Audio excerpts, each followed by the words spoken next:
أعوذ بالله من الشيطان الرجيم. بسم الله الرحمن الرحيم.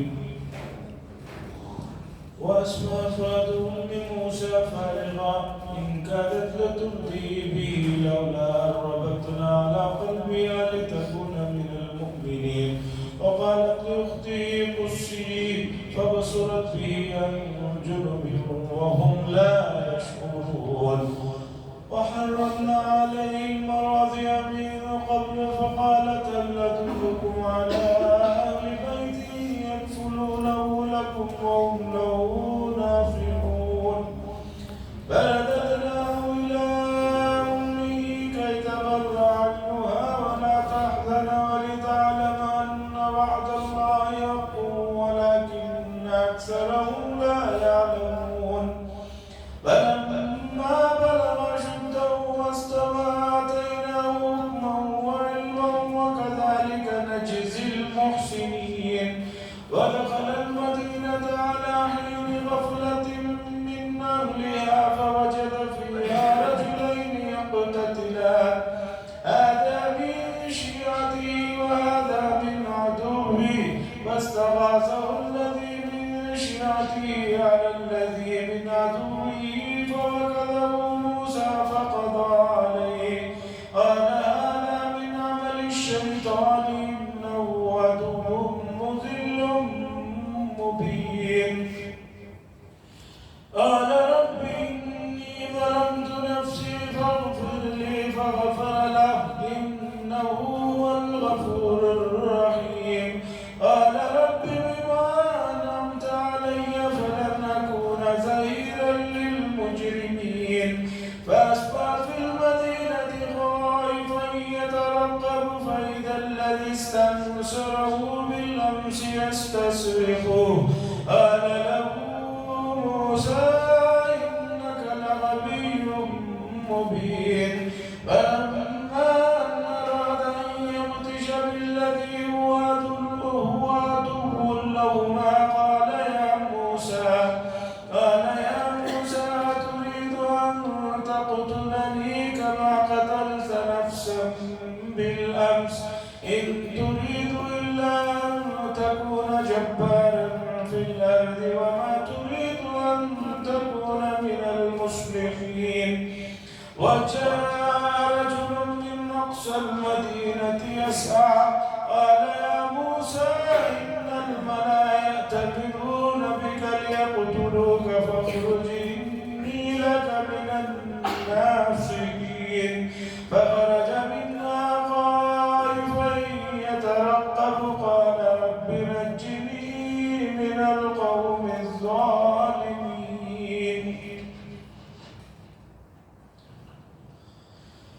عزیزان گرامی، یہ پورا رکوع اور کچھ آیتیں تھی جو میں نے ابھی آپ کے سامنے پڑھ کر سنایا.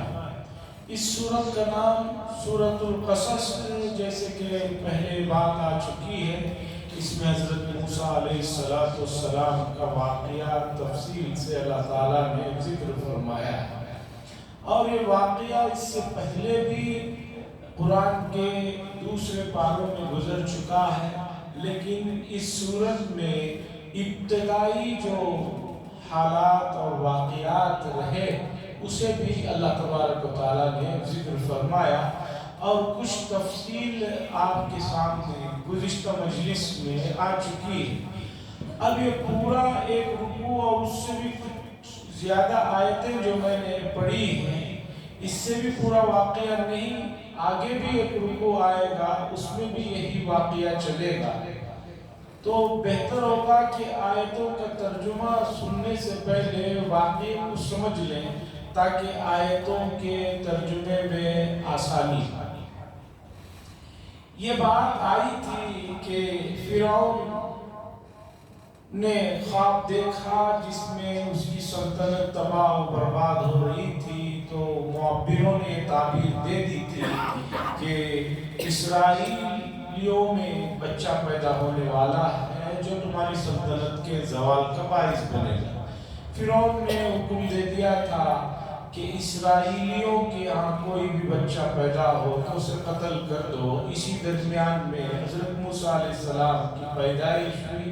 اور اللہ تعالیٰ نے ان کی والدہ کے دل میں بات ڈالی کہ ایک صندوق میں اس بچے کو رکھے اور دریائے نیل میں چھوڑ دیں، اور یہ باتیں سب گزشتہ مجلس میں آ گئی۔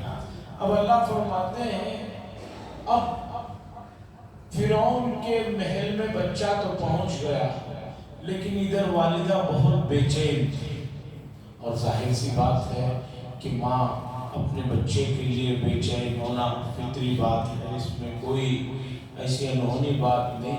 اللہ فرماتے ہیں ان کی والدہ بہت زیادہ بے چین تھی، اور قریب تھا کہ راز کو کھول دیتی کہ یہ جو بچہ فرعون کے محل میں پہنچا ہے وہ میرا ہی ہے۔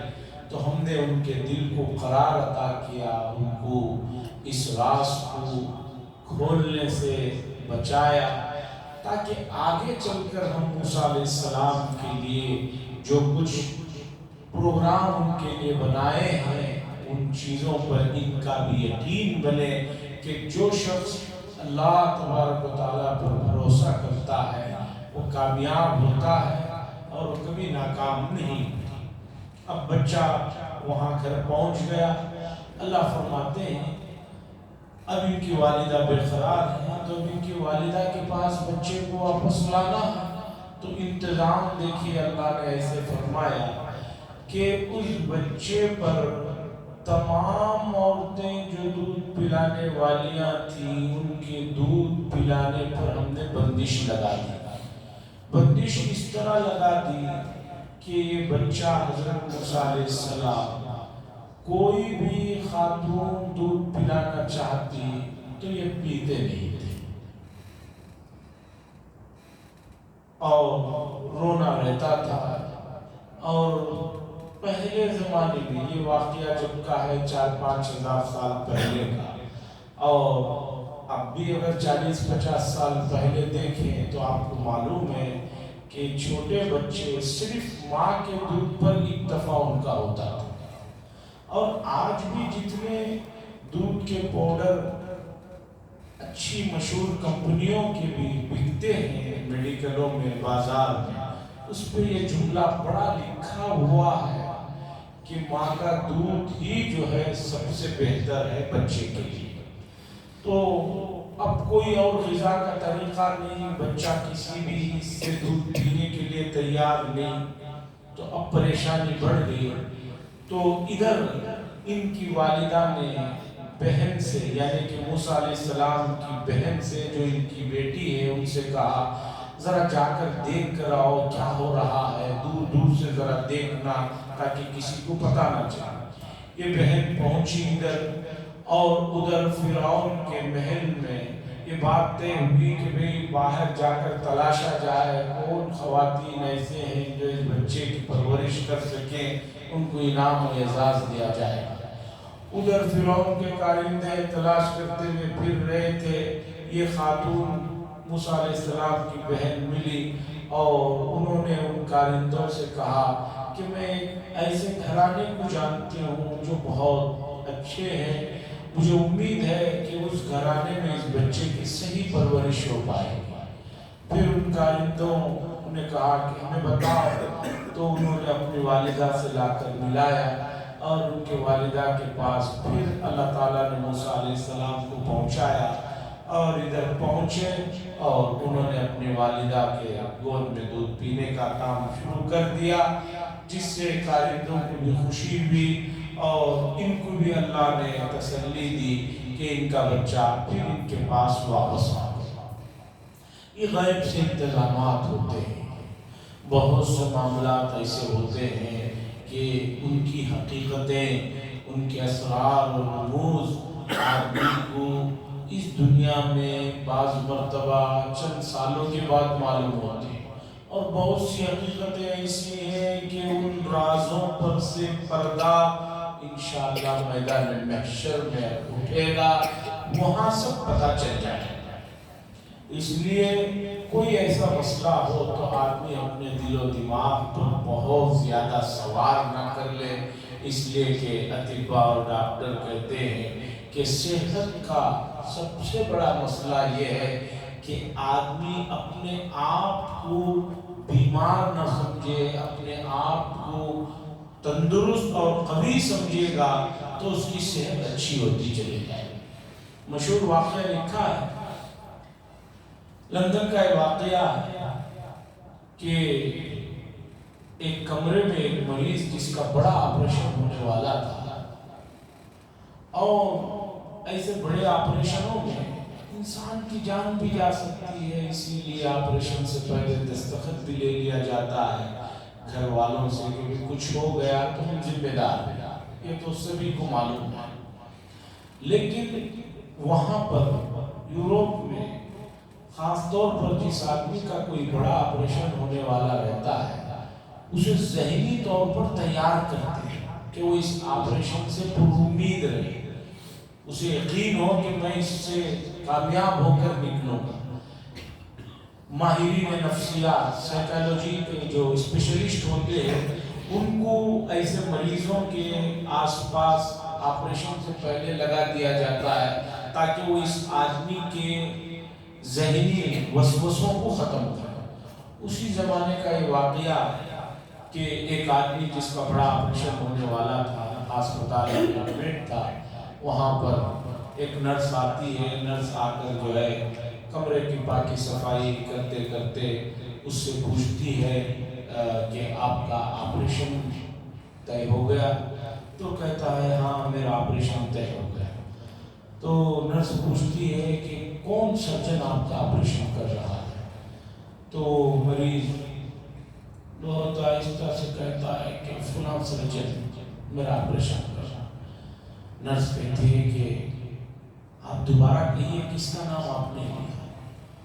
تو مریض بتاتا ہے کہ فلاں سرجن۔ تو یہ کہتی ہے کہ مجھے ابھی بھی یقین نہیں آ رہا، اتنا بڑا سرجن اس نے آپ کے آپریشن کرنے کو قبول کر لیا کیا؟ تو مریض تھوڑا سا حیرت میں پڑتا ہے کہ کیا کہہ رہے ہیں؟ تو نرس بتاتی ہے جس سرجن کا تم نے نام لیا ہے وہ اتنا بڑا اور اتنا کامیاب سرجن ہے کہ آج تک اس کا کوئی آپریشن ناکام نہیں ہوا ہے۔ اور حیرت کی بات یہ ہے کہ اس آدمی کے پاس آپریشن کروانے کے لیے لوگ ڈیٹ مانگتے ہیں تو 6 مہینے سال کے بعد ملتا ہے، اور آپ کہہ رہے ہیں کہ وہ آپ کا آپریشن کر رہا ہے؟ مجھے تو یقین نہیں آ رہا ہے، یہ تو کوئی جو ہے انہونی سی بات ہے۔ یہ مریض کہتا ہے نہیں وہی کر رہا ہے۔ پھر مریض نرس سے پوچھتا ہے کہ اس کے بارے میں اور بتاؤ، بتاتی ہے کہ وہ بہت بڑا آدمی ہے، پتہ نہیں کس کی وجہ سے وہ آپ کا آپریشن کرنے کے لیے راضی ہو۔ خیر اس آدمی کا آپریشن ہوتا ہے اور آپریشن کامیاب ہو جاتا ہے۔ اب آپ کو معلوم ہونا چاہیے کہ جو نرس جا کر یہ مریض سے بات چیت کر کے اس کا جو اس کی حالت جو سدھاری تھی وہ کوئی نرس نہیں تھی، وہ اس ہسپتال کی ایک بہت سینئر ڈاکٹر جو سائیکالوجی کی اسپیشلسٹ تھی، وہ نرسوں والے کپڑے پہن کر جا کر اس مریض کو جو ہے ذہنی طور پر تیار کیا۔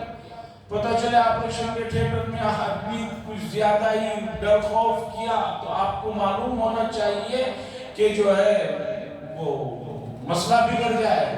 اس کا آپریشن ہوا، کامیاب ہو کر نکلا۔ اس آدمی نے بعد میں تحقیق کیا تو پتہ چلا کہ جس سرجن نے اس کا آپریشن کیا تھا وہ کوئی اتنا مشہور بھی نہیں ہے، اتنا سکسیسفل بھی نہیں ہے، لیکن وہ آپریشن کامیاب ہونے کے بعد ریڈی ہو کر گھر آنے کے بعد پتہ چلا اب کوئی مسئلہ نہیں، لیکن اس کے لیے ذہنی طور پر تیار کیا گیا۔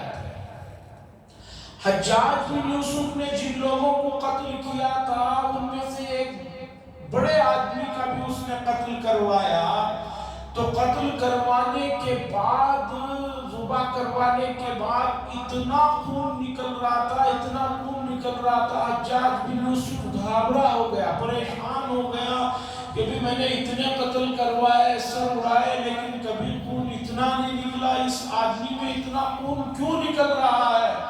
تو اس زمانے کے ماہرین نے بتایا کہ جس آدمی کو بھی تم نے قتل کا آرڈر دیا کہ وہ قتل کا نام سنتے ہی ان کا خون جم جاتا تھا، سوکھ جاتا تھا، لیکن یہ بہت بڑے اللہ والے تھے، ان کو موت سے کوئی خوف نہیں تھا، اس لیے قتل کرنے کے بعد یہ ڈرے نہیں تھے، اس لیے اتنا خون جو ہے نکل رہا تھا۔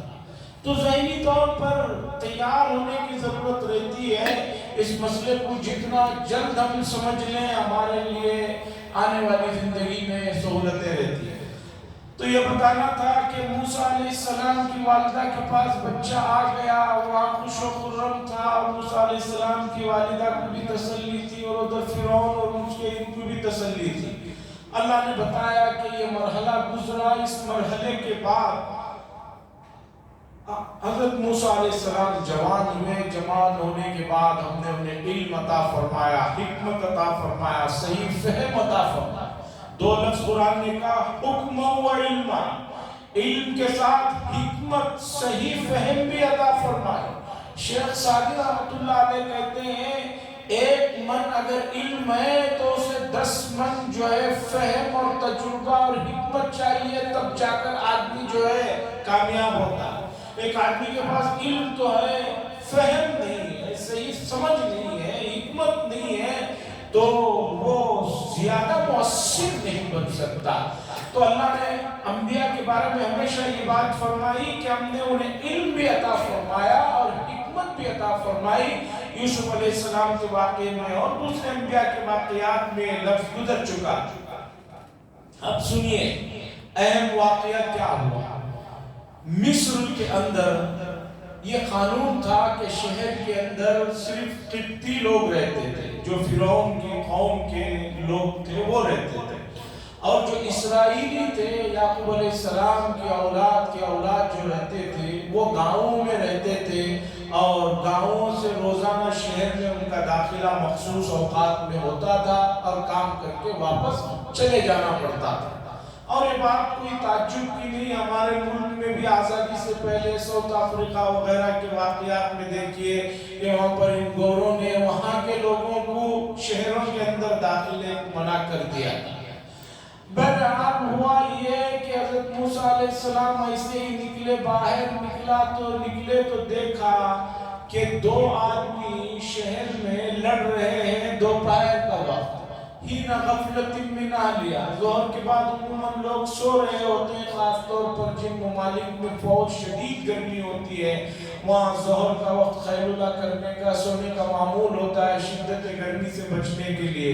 وہاں دیکھا 2 آدمی لڑ رہے تھے، اس میں ایک تو اسرائیلی تھا اور ایک جو ہے وہ قبطی تھا، یعنی فرعون کے جو ظالمانہ آدمیوں میں سے ایک تھا۔ اس اسرائیلی نے موسیٰ علیہ السلام کو پکارا اور مدد مانگی کہ میری مدد فرمائیے، یہ دیکھیے مجھ پر ظلم کر رہا۔ موسیٰ علیہ السلام گئے، بچاؤ کیا، اس بیچ میں کچھ بات بڑھی تو حضرت موسیٰ علیہ السلام نے ایک مکہ مارا اس قبطی کو، فقضا علیہ، ایک مکے کے بعد وہ چل بسا۔ اس لیے کہ جسم کے بعض حصے ایسے ہوتے ہیں کہ اس پر اگر مار لگتا ہے تو جان بھی چلے جاتی ہے۔ بہرحال وہ آدمی مر گیا اور موسیٰ علیہ السلام ڈرتے ڈرتے پھر فرعون کے محل میں آئے، رات بھر جو ہے ڈر رہا اور اللہ سے دعا کی کہ اللہ یہ مجھ سے کیا ہو گیا۔ یہ جو کام ہو جاتا ہے، مفسرین نے بڑی پیاری بات لکھی ہے، تکوینی طور پر یہ واقعہ کروایا جاتا ہے چونکہ آگے بہت سے چیز ہونے والے رہتے ہیں، اس لیے اس طرح کا ہونا ضروری ہے۔ بہت سے لوگ کہتے ہیں آدم علیہ السلام اگر جنت میں اس درخت کے پاس نہ جاتے جس کے پاس جانے سے انہیں منع کیا گیا تھا تو ہم سب وہی جنت میں رہتے اور وہاں کوئی ٹینشن نہیں تھا۔ سوچو تو چیز حاصل ہو جاتی۔ حضرت آدم علیہ السلام نے جو بھول کی جس کی وجہ سے ہمیں اس دنیا میں آنا پڑا، ارے بھائی اگر وہ بھول نہ بھی کرتے تو کروایا جاتا ان کو۔ تکوینی طور پر آگے چل کر یہ چیز ہونے والی ہے، اس کے لیے یہ ہونا ضروری تھا، باپ بننا ضروری تھا۔ حضرت موسیٰ اور خضر علیہ السلام کے واقعے میں آپ نے تفصیل سے سنا، 3 عجیب چیزیں پیش آئی تھی۔ تکوینی طور پر یہ مقدر رہتا ہے، کوئی نہ کوئی صورتحال پیدا کر دی جاتی ہے تاکہ آگے کے مسئلے کو ذریعہ بن سکے۔ اب پھر حضرت موسیٰ علیہ السلام جوان ہو چکے تھے، اب آپ کو علم و حکمت بھی دے دی گئی تھی، اب آپ کو نبوت کا کام دیا جانا تھا، اور اس نبوت کے کام کو دینے سے پہلے کچھ امور ہے جن میں ایک پہلا کام یہ ہے کہ انبیاء نے بکریوں کو چروایا ہے۔ اب حضرت موسیٰ علیہ السلام بکریوں کو چروانا ہے۔ مصر میں فرعون کے محل میں فرعون کے خاص چہیتے آدمی بکریوں کو چرائے وہاں رہ کر، یہ تو ناممکن ہے، کیسے ہو سکتا ہے؟ اور اسی طریقے پر غریبوں کا، کمزوروں کا دکھ درد سمجھنا ہے تو اسے ان علاقوں میں ان لوگوں کے پاس رہنا ضروری ہے جہاں پر یہ چیزیں پیش آتی ہیں۔ اس لیے حضرت موسیٰ علیہ السلام کو مصر سے نکالنا تھا تو یہ واقعہ پیش آیا۔ بہرحال انہوں نے ایک مارا، وہ مر گیا، اس کے بعد چلے گئے۔ دوسرے دن موسیٰ علیہ السلام پھر واپس شہر میں آئے تو دیکھا جس آدمی نے کل اسرائیلی نے ان کو مدد کے لیے بلایا تھا، وہی آدمی آج ایک اور قبطی کے ساتھ لڑائی کر رہا تھا، جھگڑا کر رہا تھا۔ پھر اس نے موسیٰ علیہ السلام کو آواز دی، کہا کہ آئیے ذرا میرے اوپر مہربانی فرمائیں۔ موسیٰ علیہ السلام پہنچے اور انہوں نے دیکھا کہ بھئی کل بھی یہ لڑائی کر رہا تھا، آج بھی لڑائی کر رہا ہے، مجھے لگتا ہے کہ تم ہی شریر آدمی ہو۔ اتنا جب کہا اس اسرائیلی سے کہ مجھے لگتا ہے کہ تم ہی کھلی ہوئی شرارت پر اتر آئے، اس کے باوجود جب اس اور ایک مد مقابل کے آدمی کو، قبطی کو موسیٰ علیہ السلام پکڑ رہے تھے تو یہ اسرائیلی ڈر گیا۔ اس نے کل دیکھا تھا، مکے کا پاور دیکھا تھا، اس نے فوراً کہا کہ اچھا آپ نے کل ایک آدمی کو جو قتل کیا، آج بھی آپ مجھے قتل کرنا چاہتے ہیں، اور آپ جو ہے بہت ہی زیادہ مسلم بنتے ہیں لیکن آپ مسلم نہیں ہیں، یہ جملہ اس نے کہہ دیا ہے۔ اب جو ہی اس قبطی نے یہ جملہ سنا کہ کل جو قتل ہوا جس کی تحقیقات چل رہے ہیں وہ دراصل موسیٰ علیہ السلام نے قتل کیا ہے، تو اس نے جا کر وہ قصہ بیان کر دیا۔ موسیٰ علیہ السلام کو جو ہی یہ چیز معلوم ہوئی کہ بھئی راست کھل چکا ہے تو ادھر فرعون اور اس کے حواریین بیٹھ کر مشورہ کر رہے تھے کہ موسیٰ علیہ السلام کو کیا کیا جائے، تو یہی طے پایا گیا کہ قبطی کو قتل کیا گیا ہے، ہمارے آدمی کو تو بدلے میں بھی قتل کرنا چاہیے۔ ادھر مشورہ ہو رہا تھا وہاں کی پارلیمنٹ میں، تو ایک آدمی جو موسیٰ علیہ السلام کا خیر خواہ تھا وہ بھاگتا ہوا آیا، آ کر اس نے کہا اے موسیٰ، ادھر پارلیمنٹ میں آپ کے خلاف قتل کا پروگرام بن رہا ہے، میں آپ کا خیر خواہ ہوں، آپ یہاں سے فوراً چلے جائیے نہیں تو آپ کی خیر نہیں۔ موسیٰ علیہ السلام نے جو یہ بات سنی اللہ سے دعا کی اور اللہ سے کہا کہ اللہ آپ میرے لیے کوئی راہ دکھائیے، یہ کہہ کر آپ موسیٰ علیہ السلام مصر سے نکل جاتے ہیں اور نکل کر جاتے جاتے مدین پہنچ جاتے ہیں۔ یہاں تک یہ ایک رکوع میں اللہ تعالیٰ نے قصہ بیان کیا، آگے جو چیز ہونے والی ہے اسے بتاتا۔ اب آئیے ترجمہ سنیے۔ وَأَصْبَحَ فَاطِمَةُ بِنْتُ مُوسَىٰ فَارِغَةً، اور موسیٰ علیہ السلام کی والدہ بے قرار ہو گئی، بے چین ہو گئی، كادت لتبدي به لولا ربطنا على قلبها لتكون من المؤمنين، قریب تھا کہ وہ رازوں کو کھول دیتی اور بتا دیتی ہے میرا بچہ ہے اگر ہم ان کے دل کو مضبوط نہ کرتے۔ اس سے پتا چلا کہ اللہ تبارک و تعالیٰ اپنے خاص بندوں کو جو ان کی طرف متوجہ رہتے ہیں بے چینیوں کے موقع پر ان کے دل کو مضبوط کرتے ہیں۔ موجودہ زمانے میں یہ سب سے بڑا مسئلہ ہے، ایک آدمی سب کچھ ہے بے چینی ہے، تو مجھے بتائیے کہ سب کچھ کہاں ہے اس کے پاس؟ تو کچھ بھی نہیں ہے۔ اور ایک آدمی کے پاس کچھ نہیں ہے لیکن دل مطمئن ہے تو سمجھیے کہ یہ آدمی اس سے لاکھوں درجے مالدار ہے۔ بے چینی، بے یقینی، بے کیفیتی، یہ بڑا مسئلہ ہے۔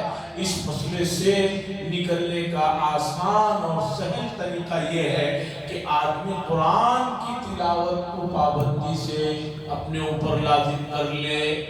یا کلمہ لا الہ الا اللہ کا ورد رکھے، یا لا حول ولا قوت الا باللہ کا ورد رکھے، بے چینی بے اطمینانی آدمی کو کیا ہوگا، ایسے کیسے ہوگا، سب کچھ ہے لیکن سکون کی دولت نہیں۔ اللہ نے فرمایا لولا اربتنا علی قلبها، اگر ہم ان کے دل کو نہ باندھتے، نہ مضبوط کرتے، انہیں تسلی نہ دیتے تو مسئلہ بگڑ سکتا تھا۔ کیوں ہم نے یہ کیا؟ لِتَكُونَ مِنَ الْمُؤْمِنِينَ، تاکہ انہیں اس بات پر یقین ہو جائے کہ جو ہے ہم فرما برداروں کے ساتھ، اچھوں کے ساتھ کیا کرتے ہیں۔ وقالت لأختہ، اور حضرت موسیٰ علیہ السلام کی والدہ نے ان کی بہن سے کہا کہ بھئی ذرا جاؤ معلوم کرو قصہ کیا ہو رہا ہے، اور ذرا دور دور سے رہ کر دیکھنا ان لوگوں کو تاکہ پتہ نہ چلے۔ وحرمنا علیہ المراضع، اور ہم نے ان دودھ پلانے والی عورتوں پر یہ بندش لگا دی تھی اس سے پہلے کہ وہ حضرت موسیٰ علیہ السلام کو دودھ پلا سکیں۔ فقالت، بس ان عورتوں نے کہا، اس گھر والوں نے کہا کہ کوئی ہے جو یہ بتائے کہ اس بچے کی پرورش کون ہوگی؟ تو حضرت موسیٰ علیہ السلام کی بہن جو تھی وہاں، انہوں نے کہا کہ میں ایک ایسے گھرانے کو جانتی ہوں جو بہت خیر خواہ ہے اور اس بچے کے لیے وہ بہتر ہے۔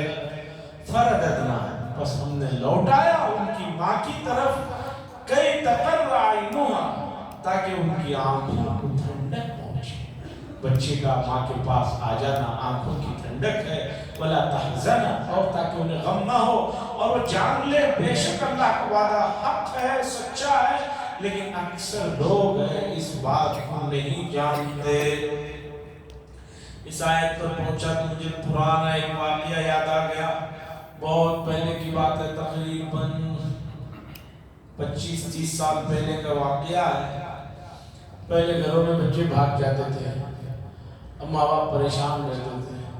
میں ایک بڑے اللہ والوں سے ملا، میں نے کہا کہ بھئی بچہ بھاگ گیا ہے، وہ 24 گھنٹے تک کے بعد تو آ ہی جائے گا، مجھے معلوم ہے، اس سے پہلے بھی وہ کئی بار بھاگا ہے۔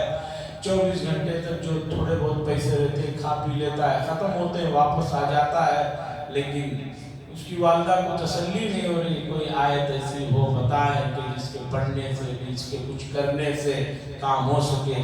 تو انہوں نے یہ آیت بتائی، فرددناہ الی امی کئی تقر عینها، تاکہ ہم لوٹائیں اس کی طرف، ان کی ماں کی طرف اس بچے کو۔ اس میں مضمون اسی طرح کا ہے، انہوں نے کہا کہ اس آیت کو بار بار پڑھنے کے لیے کہو، انشاءاللہ بچہ لوٹ آ جائے گا۔ وَلَمَّا بَلَغَ أَشُدَّهُ وَاسْتَوَىٰ آتَيْنَاهُ الْحُكْمَ وَالْعِلْمَ، اور جب پہنچے حضرت موسیٰ علیہ السلام جوانی کو، بھرپور جوانی کو پہنچے، استویٰ، تو ہم نے ان کو علم و حکمت عطا فرمایا۔ وَكَذَلِكَ نَجْزِي الْمُحْسِنِينَ، اللہ فرماتے ہیں محسنین کو ہم اسی طرح بدلا دیتے ہیں۔ احسان کرنے والوں کو، اچھوں کو اللہ بدلا دیتے ہیں، لیکن جلد بازی نہ کرے، جلد بازی نہ کرے، چیز حاصل ہو کر رہتی ہے۔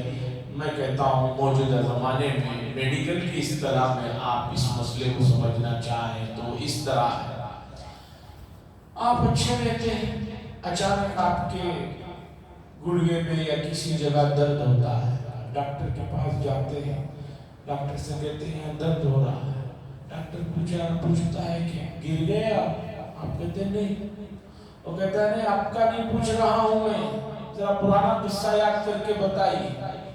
آپ بتاتے ہیں ہاں میں 20-30 سال بعد کرکٹ کھیلتے ہوئے، فٹ بال کھیلتے ہوئے گرا تھا۔ ڈاکٹر کہتے ہیں کہ یہ وہ درد ہے جو لوٹ کر آیا ہے، اس کے اب ظاہر ہونے کا وقت ہے۔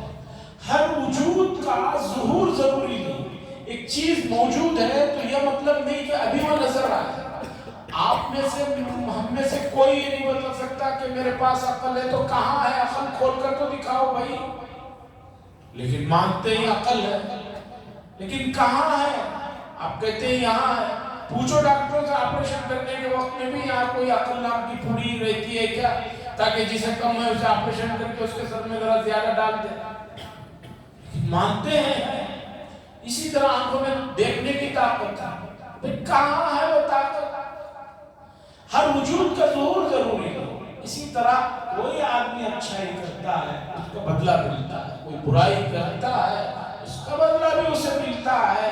سے یہ خوش نہیں ہونا چاہیے کہ کچھ ہونے والا نہیں، وہ کر رہے تھے۔ وہ دخل المدینہ، اور حضرت موسیٰ علیہ السلام داخل ہوئے شہر میں۔ اس وقت میں جب لوگ غفلت میں تھے، شہر والے سو رہے تھے، بس دیکھا انہوں نے دو آدمیوں کو لڑ رہے، یہ اس قبیلے سے یعنی قبطی سے اور اسرائیلی ہے اپنے قبیلے سے، اور وہ قبطی قبیلے دشمن کے قبیلے سے۔ فاستغاثہ الذی، بس اس نے ندا دی جو ان کے قبیلے کا تھا اس شخص پر جو اس دشمن کے قبیلے کے آدمی پر اس نے ندا دی۔ فوکزہ موسیٰ، موسیٰ علیہ السلام نے کا مارا، فقضى علیہ، کام تمام ہو گیا۔ اور یہ بات پہلے بھی میں بتا چکا ہوں، حضرات انبیاء علیہ السلام کو جسمانی طور پر بہت طاقت اور قوت عام آدمیوں سے زیادہ دی جاتی ہے۔ کم از کم روایتیں بعض بتاتی ہیں ایک نبی کو تقریباً جنت کے مردوں کے 40 مردوں کی اتنی طاقت دی جاتی ہے۔ ہم لوگ جب جنت میں جائیں گے تو ہر جنتی کو سب سے پہلے تو 33 سال کی عمر کا بنا دیا جائے گا۔ یہاں کتنی بھی عمر ہو جی ہو، 120 سال 30 سال، وہاں جانے کے بعد 33 کا بنا دیں گے۔ اور دنیا میں ایک نوجوان جو پرفیکٹ نوجوان طاقتور ہے، ایسے 40 نوجوانوں کی طاقت جنت کے ایک مرد میں ہوتی ہے۔ اتنا پاورفل اسے بنا دیں گے کہ دنیاوی اعتبار سے یہاں 40 نوجوانوں کی جتنی طاقت ہوگی، جتنی طاقتور ہوتے ہیں، اتنا وہاں پر ایک جنتی اتنا طاقتور ہوتا ہے۔ تو انبیاء تو جنت کے 40 آدمیوں کے مقابلے میں ہوتے ہیں، تو سوچئے کہ موسیٰ علیہ السلام کے مکے کا کیا حال رہا ہوگا۔ فقضى علیہ، اس کا قصہ تمام ہوگا۔ قال ھذا من عمل الشیطان، موسیٰ علیہ السلام نے کہا کہ یہ شیطان کے کام ہے، بے شک وہ بہت ہی بڑا دشمن ہے، کھلا ہوا اور گمراہ کرنے والا ہے۔ موسیٰ علیہ السلام نے جان بوجھ کر اسے مارنے کی نیت سے نہیں مارا تھا، یہ حادثہ تھا، خطا تھی جو ہو گئی واقعی۔ قال ربی، حضرت موسیٰ علیہ السلام نے کہا انی ظلمت نفسی، اے اللہ میں نے اپنے نفس پر بڑا ظلم کیا، فاغفر لی، مجھے معاف فرما، میں میری مغفرت سے۔ واقعے کے درمیان میں اس حصے کو بتا، واقعہ پورا پن ٹو پن نہیں بتایا گیا، صرف دودھ پلانے کے وقت کا کچھ قصہ سنایا گیا، اس کے فوراً بعد اللہ نے کہا کہ جوان ہو گئے۔ ان تمام واقعات کے بیچ میں ایک قتل کا واقعہ ذکر کرنے کے بعد فوراً پھر اللہ نے حضرت موسیٰ علیہ السلام کی یہ بات خاص طور پر نوٹ کی اور ہمیں بتایا کہ یہ جب ان سے بھول چوک ہو گئی تو انہوں نے کہا ربی انی ظلمت نفسی فاغفر لی، فغفر، اللہ مجھ سے ظلم ہوا، زیادتی ہوئی، آپ میری مغفرت کیجئے۔ فغفر اللہ نے انہیں معاف کیا۔ بتانا یہ ہے کہ ہم بھی جب کوئی غلطی کر بیٹھے فوراً دعا کریں انی ظلمت نفسی، اللہ تعالیٰ فغفر اللہ معاف فرما دیتے۔ کیوں؟ انہو هو الغفور الرحیم، بے شک وہ بہت زیادہ مغفرت کرنے والے ہیں، معاف کرنے والے، ڈھانپ لینے والے۔ کیوں؟ یہ مجبوری ہے اللہ کو کہ معافی کریں؟ نہیں، الرحیم، رحمت کی وجہ سے کہ اللہ بندوں پر بڑے رحیم ہے۔ اور اس سے بڑی کیا بات ہو سکتی ہے؟ حضور صلی اللہ علیہ وسلم نے فرمایا کہ اللہ تعالیٰ بندے سے اتنی محبت کرتے ہیں کہ اس محبت کا تمہیں اندازہ اور خوشی کا اندازہ ہی نہیں لگا سکتے۔ تفصیل سے توبہ کے باب میں وہ تمام روایتیں ہیں جس میں ایک آدمی کا پورا اونٹ سامان کے ساتھ ریگستان میں گم ہو جاتا ہے، اٹھ کر تلاش کرتا ہے، اونٹ نہیں ملتا، پینے کے لیے پانی نہیں، کھانے کے لیے کھانا بھی نہیں، اور وہ زمانہ ایسا نہیں کہ وہاں سے بیٹھ کر موبائل میں بات کر کے آدمی کو جو ہے فوراً بلا لے، 20 منٹ میں جیسے یہاں باز کھانے لے کر آ جاتے۔ اللہ نے فرمایا، اللہ کے نبی نے بتایا کہ یہاں تک کہ آدمی زندگی سے مایوس ہو کر تھک ہا کر پڑ جاتا ہے کہ بھئی موت اب آ جا، اب میں تیرے انتظار میں، آنکھ لگ جاتی ہے، بھوک میں نڈال ہو کر بے ہوش پڑ جاتا ہے، پھر آنکھیں کھلتی ہیں تو دیکھتا ہے کہ وہ اونٹ وہی سامان کے ساتھ کھڑا ہے۔